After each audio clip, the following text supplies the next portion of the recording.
கிராமங்களில் ஆலமரத்தடியில் பஞ்சாயத்து பேசுவார்கள், நாட்டாமைகள் தீர்ப்பு கூறுவார்கள்.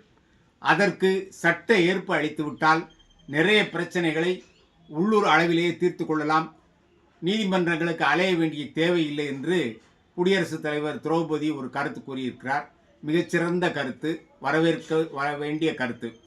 இப்பொழுது முன்பு நிறைய தீர்ப்பாயங்களை ஏற்படுத்தியிருக்கிறார்கள். கடன் வசூல் தீர்ப்பாயம், பசுமை தீர்ப்பாயம், அதுபோல் பல வகையான நுகர்வோர் நீதிமன்றம். இங்கே எல்லாம் இதற்கெல்லாம் முன்பு இந்த பிரச்சனைகளுக்கெல்லாம் நேரடியாக நீதிமன்றம் சென்று கொண்டிருந்தார்கள்.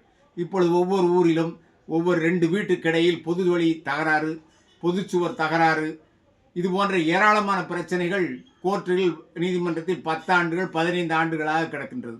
இவற்றையெல்லாம் தீர்ப்பதற்கு உள்ளூர் அளவில் ஒரு 25 ஆண்டுகள் நீதிமன்றத்தில் வாதாடி பயிற்சி பெற்ற வழக்குரைஞர்களை கிராம அளவிலான இது போன்ற சின்ன சின்ன பிரச்சனைகளை தீர்ப்பதற்கு, பாகப்பிரிவினை பிரச்சனையை தீர்ப்பதற்கு ஒரு அமைப்பாக ஏற்படுத்தி அவர்களுக்கு ஒரு சட்ட ஏற்பளித்தால் அங்கேயே லட்சக்கணக்கான பிரச்சனைகளை தீர்க்கலாம். இப்போ இந்தியா முழுசும் பல உள்ள எல்லா ஒவ்வொரு நீதிமன்றத்திலும் பல லட்சம் வழக்குகள் இருக்கின்றன. இந்தியா முழுவதும் கணக்கு போட்டால் கோடி வழக்குகளுக்கு மேல் வருகிறது.